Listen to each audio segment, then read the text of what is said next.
बिस्मिल्लाहिर्रहमानिर्रहीम। अस्सलाम वालेकुम। उम्मीद है आप सब खैरियत से होंगे। आज मैं आपके साथ इको 401 इंट्रोडक्शन टू इकोनॉमिक्स के करंट पेपर्स शेयर करूंगी।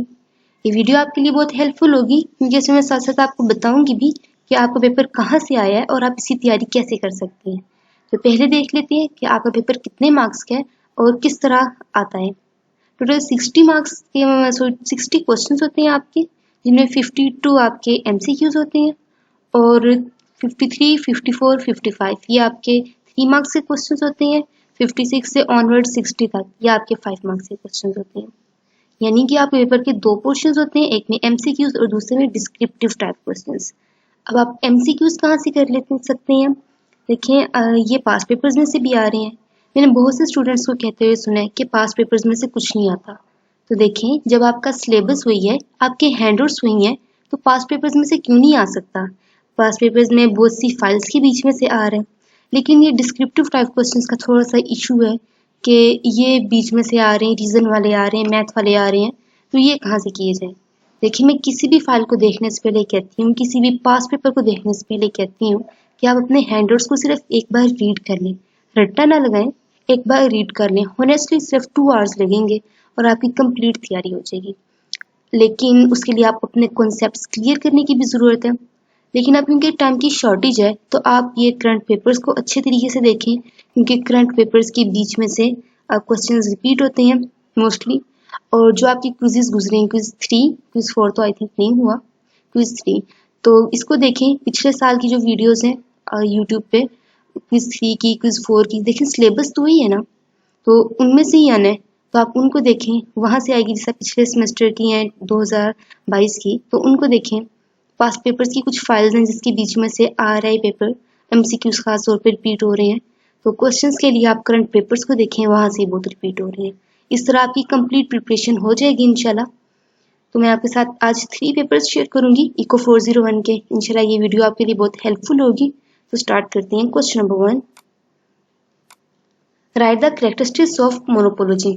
ये क्वेश्चन बहुत बार पेपर में आया है। Question number 2, PC and FC is given, calculate TVC.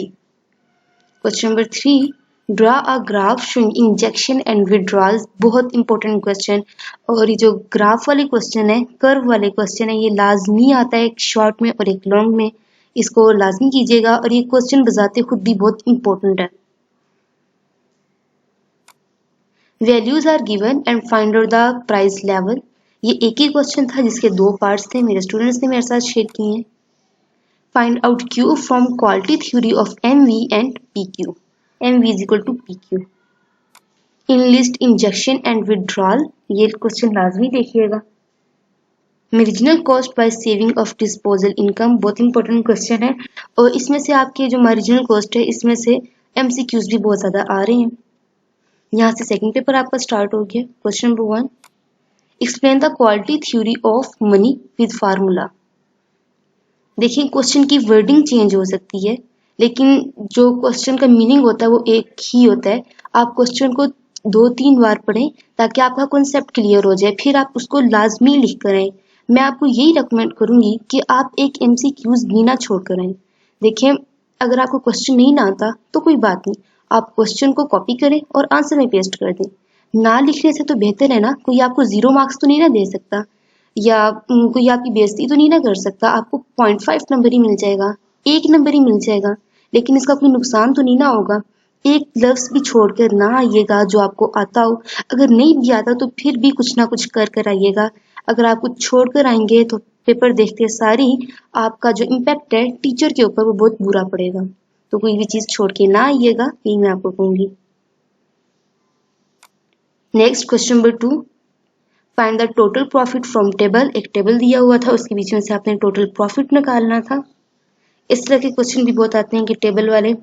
लेकिन जिस तरह CS के बीच में, CS के सब्जेक्ट के बीच में प्रोग्रामिंग को टच करना लाजमी होता है, जरूरी होता है, तो इस तरह ये इको के सब्जेक्ट्स या MGT के सब्जेक्ट्स, इसके बीच में ये मैथ वाले क्वेश्चंस, कैलकुलेशन वाले और टेबल वाले क्वेश्चंस, इनको टच करना भी लाजमी होता है, नहीं तो बंदा फेल हो जाता है। अगर आपको नहीं भी आता ना, तो कुछ ना कुछ करके उसका गिवन डेटा, फाइंड, फार्मूला ये करके आ जाइएगा। और एक बात और, एक पेपर पेंसिल पकड़ें और आपके कोर्स में जितने भी फार्मूलाज आ रहे हैं उनको लिख लें। 2 या 3 पेज ही लगेंगे और टाइम भी थोड़ा सा लगेगा। फार्मूलाज आते होंगे, आपका ऑब्जेक्टिव भी हो जाएगा और जो क्वेश्चंस आएंगे वहां पे भी काफी हेल्प हो जाएगी। जैसे यहाँ पे आपको कह रहा है टोटल प्रॉफिट फाइंड करना है आपने, तो जब आपको टोटल प्रॉफिट का फार्मूला पता होगा, आप जस्ट ऊपर वैल्यूज को देखेंगे, फार्मूले में पुट कर देंगे और आपका आंसर आ जाएगा। आसान सा तरीका है। फिर डेफिनेशंस को देखें, क्योंकि आपको पता है इको का सब्जेक्ट है तो इसमें छोटी छोटी डेफिनेशंस पूछ लेते हैं। इंशाल्लाह अगर आप इन टिप्स को फॉलो करेंगे तो आप अपना इस सब्जेक्ट में बहुत अच्छा CGPA मेंटेन रख सकते हैं। नवाफिल पढ़ के जाइएगा, दुआ करके जाइएगा, तो इंशाल्लाह आपका पेपर बहुत अच्छा होगा। Question number 3, define aggregate supply.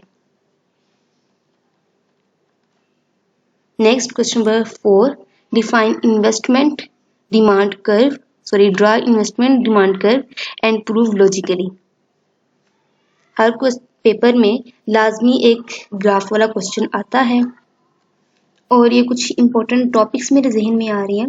Philips का कर्व बहुत बहुत इंपॉर्टेंट क्वेश्चन है, तकरीबन हर पेपर में ही ये रिपीट हो रहा है, इसको लाजमी कीजिएगा। फिलिप्स का कर्व 4 मेजर प्रॉब्लम्स हैं और 2-3 और क्वेश्चन साथ साथ याद आते जाएंगे तो मैं आपको बताती जाऊंगी। और इसी मैंने MCQs की वीडियो भी डाली हुई है, आप वो भी देख लें, मैं डिस्क्रिप्शन में उसका लिंक दे दूंगी। Next question number 5, TR was given and calculate the marginal cost and also draw a curve। मैंने आपको बताया था कि कर्व वाले क्वेश्चन भी आते हैं। मार्जिनल कॉस्ट वाला क्वेश्चन तो वाकई में बहुत इंपॉर्टेंट है और आगे से TR आपको गिवन होगा, आपने मार्जिनल कॉस्ट कैलकुलेट करनी है और उसी का जो आपके पास आंसर आएगा उसके हिसाब से आपने उसका कर्व ड्रा करना है। Next question number 6, find out AR from table वाला क्वेश्चन। फिर आपको कहूंगी कि टेबल वाला क्वेश्चन लाजमी आता है, इनको एक बार टच लाजमी कीजिएगा। अगर आप जस्ट फार्मूलाज ही कर लेंगे ना तो आपके 5 मार्क्स का क्वेश्चन होता है, ना करते हुए भी 3 मार्क्स लाजमी आ जाएंगे जब आप ऊपर गिवन डेटा फाइंड और फार्मूला लिख लेंगे। ऊपर से टेबल को कॉपी कीजिएगा, वो भी आंसर में लिख दीजिएगा। ना करते हुए भी 3 मार्क्स आपके पक्के हैं। मैं पूरी कोशिश कर रही हूँ कि आपको कोई एक इम्पोर्टेंट पॉइंट भी ना छोड़ूं जो कि आपके पेपर पॉइंट से इम्पोर्टेंट हो। लेकिन अगर फिर भी कोई बात समझ में ना आए तो कमेंट से मुझसे पूछ लीजिएगा, इंशाल्लाह मैं आपको लाजमी बताऊंगी। क्वेश्चन नंबर 7 को देख लेते हैं। Give 2 forms of oligopoly market structure and any 2 other market structures. आपको पता है कितना इंपॉर्टेंट क्वेश्चन है, इसके ऊपर आपकी असाइनमेंट भी आई थी, GDP भी आया था, तो ये बहुत इंपॉर्टेंट है ओलिगोपोली वाला क्वेश्चन। इसका मार्केट स्ट्रक्चर और कोई से दूसरे 2 बताने हैं आपको मार्केट स्ट्रक्चर के बारे में। नेक्स्ट पेपर 3 देख लेते हैं। Prove the effect of consumption from given table आपको गिवन है, उसके बीच में से आपने कंजम्पशन का इफेक्ट प्रूव करना है। और calculate CPI from given table, अब टेबल गिवन है उसके बीच में से आपने CPI कैलकुलेट करना है। आसान सा तरीका है, ये पेपर बिल्कुल भी मुश्किल नहीं है, लेकिन जिस तरह कमेंट के बीच में आप सब कह रहे थे कि मैम इसका बना दें, उसके हिसाब से इको 401 इंट्रोडक्शन टू इकोनॉमिक्स बिल्कुल भी मुश्किल सब्जेक्ट नहीं है। ऑनेस्टली अगर आप खुद एक कमरे में बैठ के इसकी तैयारी करें ना तो विद इन 1 आवर 2 आवर आप इसकी कंप्लीट प्रिपरेशन कर सकते हैं, जिसके अंदर आपका अच्छा CGPA भी आ जाएगा। नेक्स्ट क्वेश्चन देख लेते हैं। Define Phillip curve and also draw diagram. मैं कहती हूँ इको 401 इंट्रोडक्शन टू इकोनॉमिक्स का टाइप कौन है क्वेश्चन, इसको बिल्कुल भी ना छोड़िएगा, इससे आपका ऑब्जेक्टिव भी आता है। आपको हो सकता है शॉर्ट क्वेश्चन भी आ जाए, लेकिन ज्यादातर इसके चांसेस लॉन्ग क्वेश्चन में है, 5 मार्क्स के क्वेश्चन में। Define total revenue, important question. Next question number 5, calculate the nominal domestic curve, important question है। कर्व वाला तो सारे इंपॉर्टेंट है, थोड़े से ही तो कर्व है आपके हैंडआउट्स में। सारे कर्व्स को एक बार जिस तरह आपने डेफिनेशंस लिखनी है, फार्मूलाज लिखने हैं, इसी तरह आप कर्व्स को भी एक पेज पे बना लें तो आपके लिए ये भी आसानी हो जाएगी। गिने चुने तो कर्व्स हैं वैसे ही। Next question number 6, second last question, highlights the 2 conditions of price discrimination, important question है। ऐसी वर्डिंग चेंज होके आ जाता है कि मीन्स पीछे कोई रीजन दे देती हैं और आगे से वही स्टेटमेंट होती है कि आपने दो कंडीशंस लिखनी है, वर्डिंग चेंज होती है लेकिन मीनिंग उनका सेम ही होता है। मैं बार बार कह रही हूँ कि क्वेश्चन को 2 3 4 बार पढ़िएगा, नहीं समझ आती 5 बार पढ़ लें। 2 घंटे का टाइम कम नहीं होता, पूरा टाइम लगा कर आए उधर और एक लफ्ज भी ना छोड़ कर आए, एक MCQs भी नहीं आपने छोड़ना, क्योंकि हम पेपर देने गए हैं ना, तो फिर बस पूरा कर कर आए पेपर। 2 कंडीशंस हैं इसकी प्राइस डिस्क्रिमिनेशन की। ऐसा हो सकता है कि पीछे कोई स्टेटमेंट लगा दे, सॉरी कोई रीजन लगा दे कि ऐसे कोई हुआ था, कोई कंडीशन जिसे कहती हैं, और आगे से कह दे कि इसको आप देखते हुए इसके तनाजुर में आप प्राइस डिस्क्रिमिनेशन के 2 कंडीशंस लिखें। या ये भी कह सकते हैं कि पीछे जो सिनेरियो है इसके मुताबिक प्राइस डिस्क्रिमिनेशन का कौन सी कंडीशन लगती है इस सिनेरियो को, तो उसको डिस्कस करें। इस कई तनाजुर में एक क्वेश्चन को देखा जा सकता है। Next last question, question number 7, given table is given and calculate the shortage and surplus.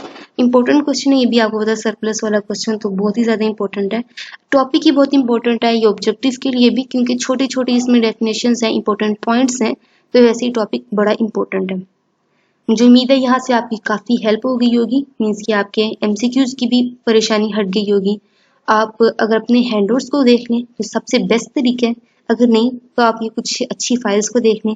लेकिन मैं आपको यही कहूँगी कि आप जुनैद की फ़ाइल को ना देखें, क्योंकि जब मैं मिड टर्म की फ़ाइल के लिए कुछ मतलब मटीरियल मुझे चाहिए था प्रिपरेशन के लिए, CS 201 की और इको 401 की, तो उसमें जुनैद की फ़ाइल में बहुत ज़्यादा गलतियाँ थी।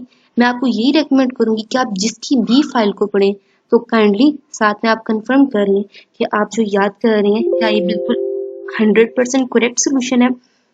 मीन्स के साथ में आप अपने हैंडआउट्स खोलें, वो वाली फाइल खोलें और साथ में गूगल खोलें। जो आपको हैंडआउट्स में नहीं मिलता वो गूगल से सर्च करें। तो इस तरह कंफर्म लाजमी कर लें, क्योंकि आपकी काफ़ी मेहनत लगती है इसको याद करने में, और फिर अगर आपका सोल्यूशन भी सही ना हो तो काफ़ी ज़्यादा बंदा डिसहार्ट हो जाता है। तो जुनैद की फ़ाइल को ना पढ़िएगा, मुआज़ की फ़ाइल फिर भी ठीक है लेकिन वो काफ़ी पुरानी हो चुकी हैं। बात ये है कि जो मुआज़ की और वक़ार की फ़ाइल है, इन दोनों को मर्ज किया है जुनैद ने अपनी फ़ाइल के बीच में, और थोड़े से क्वेश्चंस, थोड़े से MCQs और बीच में ऐड कर दिए हैं, तो ये इसने अपनी न्यू फ़ाइल बना दी है। बस मेरे तो अब इतना ही मैं आपकी हेल्प कर सकती थी, लेकिन अगर फिर भी कोई पॉइंट, कोई बात आपको समझ में नहीं आई तो कमेंट से मुझसे पूछ लें। इंशाल्लाह मैं आपको लाजमी as soon as possible reply करूँगी, और अपनी दुआओं में याद रखिएगा। नेक्स्ट वीडियो में मिलते हैं। अल्लाह हाफिज़।